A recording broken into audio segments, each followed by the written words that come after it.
नंदुरबार जिल्ह्यामध्ये पाणी संकट अद्यापही कायम आहे। दमदार असा पाऊस न झाल्यानं धरणांमधील पाणीसाठा चिंताजनक आहे। पिण्याच्या पाण्याची चिंता कायम आहे।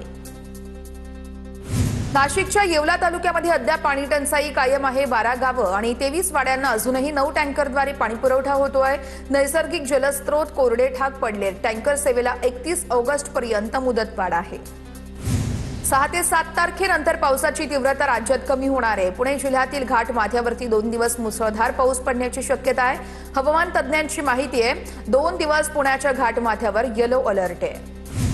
ठाणे जिल्ह्याचे तहान भागवणारं बारवी धरण 95% भरलेलं आहे। धरण पूर्ण भरण्यापूर्वीच दरवाजांच्या खालून पाण्याचा विसर्ग सुरू। पाणी पातळी वाढल्यास दरवाजे कोणत्याही क्षणी उघडण्याची शक्यता आहे। राधानगरी धरणाचे 2 स्वयंचलित दरवाजे पुन्हा उघडले। धरणातून 4000 क्युसेक विसर्ग भोगावती नदी पात्रात सुरू। धरण क्षेत्रामध्ये पावसाचा जोर ओसरला असला तरी रिमझिम मात्र सुरूच आहे। वाशिम जिल्ह्यामध्ये दमदार पावसामुळे जलसाठ्यांमध्ये लक्षणीय वाढ। आडोळ प्रकल्पातील जलसाठा 21.58% पोहोचलेला आहे। रिसोड शहरासह 8 ग्रामपंचायतींच्या पाणीपुरवठ्याबाबत मोठा दिलासा आहे। पर्यटनासाठी प्रसिद्ध असलेल्या सिंधुदुर्गच्या आंबोलीतील धबधबा पर्यटकांसाठी तात्पुरत्या स्वरूपात बंद आहे। सह्याद्री पट्ट्यामध्ये सुरू असलेल्या अतिवृष्टीमुळे वनविभागाकडून खबरदारी घेण्यात येते। जळगावच्या मुक्ताईनगर तालुक्यामध्ये मुसळधार पाऊस। सर्व तलाव बंधारे 100% भरलेत। रब्बी हंगामासाठी शेतकऱ्यांना मोठा दिलासा आहे। भंडारा जिल्ह्यामध्ये काही दिवसांच्या विश्रांतीनंतर पावसाचं जोरदार पुनरागमन। तुमसर तालुक्याला मुसळधार पावसानं झोडपून काढलं। समाधानकारक पाऊस पडलाय, त्यामुळे त्या बळीराजाच्या आशा पल्लवित झालेल्या आहेत। साताऱ्याच्या खटावमधील येरळवाडी मध्यम प्रकल्पात 40% पाणीसाठा आहे। मात्र धरण भरण्यासाठी अजून दमदार पावसाची अपेक्षा आहे। परभणी जिल्ह्यातील गोदावरी नदीवरचा मुख्य निम्न पातळी बंधारा ओव्हरफ्लो झालाय। सुरक्षेचा उपाय म्हणून टप्प्याटप्प्याने बंधाऱ्यातून गोदावरी नदीपात्रामध्ये विसर्ग होतोय। नदीकाठच्या गावांना त्यामुळे सतर्कतेचा इशारा दिला जातोय। धुळ्याच्या शिरपूर तालुक्यातील शेतीला तापी नदीच्या पुराचा फटका। भाळले, पिंपरी, कुरखळी या शिवारातील शेकडो एकर पिकांचं नुकसान। शेतकरी पंचनाम्याच्या प्रतीक्षेत आहेत। जळगावच्या 40 गावमधील बहाळ येथील लिंबू उत्पादक शेतकरी पुरामुळे उद्ध्वस्त झाले। ढगफुटी सदृश्य पावसानंतर नारळी नदीच्या पुराने बहाळ परिसरातील लिंबू बागांचं मोठं नुकसान केलेलं आहे। सरकारकडे तातडीने नुकसान भरपाई देण्याची मागणीही केली जाते। रत्नागिरीच्या खेड तालुक्यामध्ये यांत्रिक भात लागवडीचं यशस्वी प्रात्यक्षिक। आधुनिक शेती तंत्रज्ञानाची शेतकऱ्यांना माहिती आहे। उत्पादन वाढ आणि मजुरी खर्चात बचत झाली आहे। आधुनिक कृषी तंत्रज्ञानावरती शेतकऱ्यांना सविस्तर मार्गदर्शनही करण्यात आलेलं आहे। रत्नागिरीच्या खेडमध्ये ज्योती कदम यांचा शेतकरी महिलांसोबत भात लावणीमध्ये उत्साह। शेतामध्ये ट्रॅक्टर चालवला। पारंपरिक कोकणी लोकगीतांच्या सुरामध्ये झालेल्या या भात लावणीमुळे परिसरामध्ये मोठा उत्साह पाहायला मिळालेला आहे। वर्धा जिल्ह्यामध्ये कर्जमाफीच्या पहिल्या यादीमध्ये 33,026 शेतकऱ्यांचा समावेश आहे। यादीतील 18,312 ई-केवायसी पूर्ण झाल्यात, तर 14,715 ई-केवायसी प्रलंबित आहेत। आधार, कर्जमाफी रक्कम, मयत आदी प्रकरणांच्या अनुषंगानं 78 तक्रारी आहेत। शेतकऱ्यांनी आधार प्रमाणीकरण करण्याचं प्रशासनाचं आवाहन आहे। विदर्भ आणि मराठवाड्यामध्ये महापेश महामंडळाविरोधात 844हून अधिक तक्रारी आलेल्या आहेत। सोयाबीन बियाण्यांच्या उगवण क्षमतेबाबत तक्रारी प्राप्त झाल्यानंतर आता चौकशी सुरू झाली आहे। त्रुटी आढळल्यास कारवाईचा इशाराही देण्यात आलेला आहे। गडचिरोलीच्या पेंडला या गावात 50 वर्षांपासून शेतकऱ्यांच्या वन विभागाच्या कार्यालयामध्ये फेऱ्या सुरू आहेत। 85 वर्षांआधी वसलेल्या या गावामध्ये घरपट्टे न मिळाल्यानं नागरिकांचा मनस्ताप आहे। लातूर जिल्ह्यातल्या गरसोळी गावाच्या शिवारामध्ये रानडुकरांकडून ऊसाचं पीक उद्ध्वस्त। एकाच रात्रीमध्ये ऊसाचे तुकडे करून टाकल्याने शेतकरी अडचणीत सापडलेत। रेणापूर तालुक्यातल्या अनेक शेतकऱ्यांचं यामध्ये मोठं नुकसान झालेलं आहे। जळगावच्या 40 गावमध्ये बनावट उत्पादनांची विक्री होत असल्याचा धक्कादायक प्रकार उघडकीस। टॉयलेट क्लीनरच्या नामांकित ब्रँडचा बेकायदा वापर करून ग्राहकांची फसवणूक। शहर पोलीस ठाण्यामध्ये एका विरोधात गुन्हा दाखल आहे।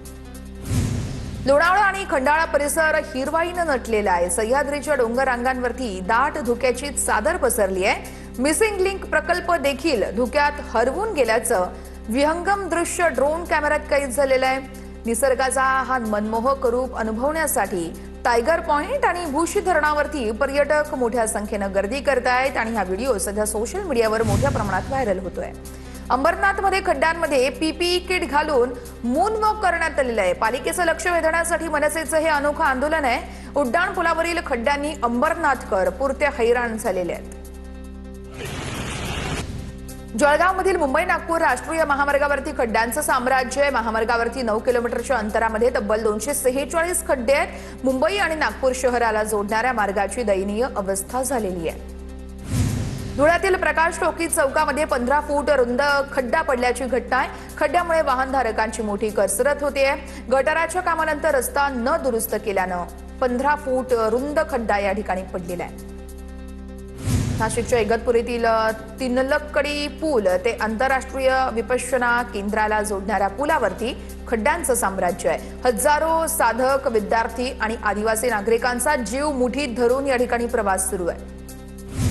सोलापुरातील होटगीमधील रस्त्याच्या कामाला स्थगिती। मनपा आणि MSIDCच्या गोंधळामुळे आता सत्ताधारी विरोधक आमने सामने आलेले आहेत। वारंवार सूचना देऊन देखील प्रशासनानं चेंबरचं काम न करताच रस्ता निर्मिती सुरू केली आहे। 16 मुख्य चेंबर लाईन्स रस्त्याखाली गेल्यानं या ठिकाणी स्थगिती देण्यात आलेली आहे।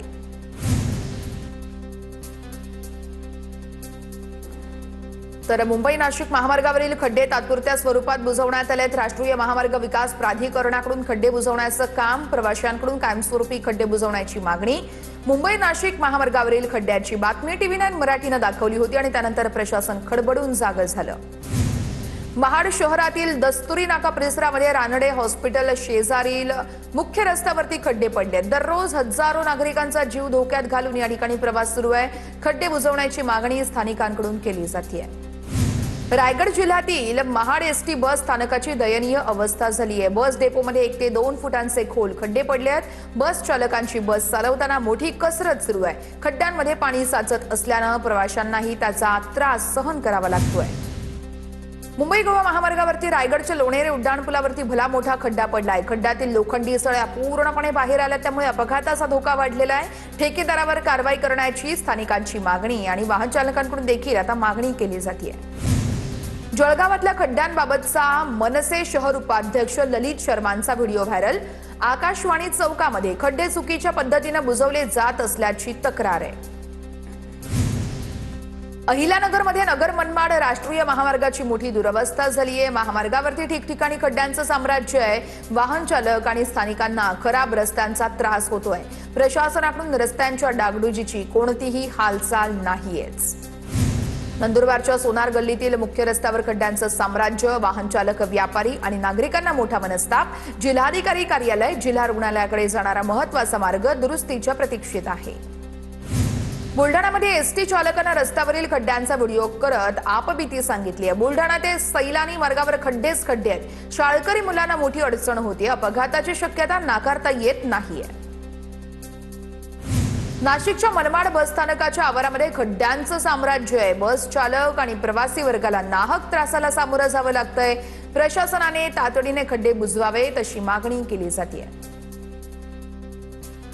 नाशिकच्या इगतपुरीमध्ये आदिवासी वृद्ध महिलेला झोळीतून रुग्णवाहिकेपर्यंत नेण्याची वेळ आलेली आहे। खोदलेल्या रस्त्यामुळे रुग्णवाहिका घटनास्थळी पोहोचू न शकल्यानं वृद्ध महिलेला झोळीतून नेण्यात आलं। रस्ता तातडीने दुरुस्त करण्याची मागणी आता स्थानिकांकडून केली जाते।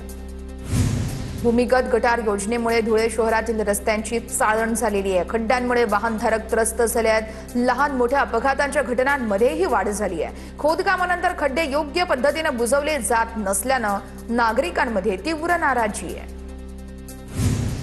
धाराशिव जिल्ह्यातल्या तेरखेडा गावातील अंगणवाडीची अत्यंत दयनीय अवस्था झाली आहे। गळक्या छतामुळे चिमुकल्यांना नाहक त्रास होतोय। विद्यार्थ्यांना अंगणवाडीच्या किचनमध्ये बसवून पोषण आहार खाण्याची वेळ आलेली आहे। नांदेडच्या हदगावमधील इरापूर जिल्हा परिषद शाळेच्या वर्गखोलीमध्ये मोठं भगदाड पडलंय। शाळेची दुरुस्ती करण्याची नागरिकांची मागणी आहे। पावसामुळे हे भगदाड पडल्याची माहिती देखील दिली जाते। नालासोपाऱ्याहून श्रीवर्धनला जाणाऱ्या एसटी बसमधील पाणी गळतीचा व्हिडिओ व्हायरल व्हिडिओ नंतर मनसेनिक आक्रमक झाल्यात। एसटी प्रशासनाला जाब विचारत तात्काळ या समस्यांची दुरुस्ती करण्याचं निवेदन देण्यात आलं। कोल्हापूरच्या इचलकरंजीमध्ये अश्लील व्हिडिओ व्हायरल करण्याची धमकी देत महिलेवर वारंवार अत्याचार. घडलेला प्रकार कुणालाही सांगितलास तर पतीसह मुलीला जीव मारण्याची धमकी. महिलेच्या फिर्यादीनंतर शिवाजीनगर पोलीस ठाण्यात गुन्हा दाखल. पतीसोबत झालेल्या किरकोळ वादातून विष प्यायल्यामुळे पत्नीचा मृत्यू झालाय तर आईनं विष दिलेल्या 1.5 वर्षांच्या चिमुरडीवरती उपचार सुरू आहेत. पालघरच्या मनोर पोलीस ठाणे हद्दीतील वस्त्रे देऊळपाडामधील धक्कादायक घटना समोर आली आहे. नंदुरबारच्या तोरणमाळमध्ये पर्यटकांच्या जीवाशी खेळ. सीताखाई पॉइंटवरती स्टंटबाजीचा थरार. व्हिडिओ सोशल मीडियावर व्हायरल. स्टंटबाजांवरती कठोर कारवाई करण्याची नागरिकांची मागणी आहे. कोल्हापूरच्या इचलकरंजीमध्ये 4 ते 5 जणांकडून घरात घुसून तरुणावरती हल्ला करण्याचा प्रयत्न. हल्ल्यामध्ये तरुणाची आई जखमी झाली आहे. 20,000 रुपयांच्या मागणीवरून हल्ला झाल्याचा संशय आहे. नाशिकच्या बोरगड परिसरातील कणसरा माता चौकात गॅस पाईपलाईनला आग लागली होती. पाईपलाईन लिकेज झाल्यामुळे आग लागल्याची प्राथमिक माहिती आहे. घटनास्थळी अग्निशमन दलाचं पथक दाखल झालं आणि त्यांनी आग आटोक्यात आणली आहे.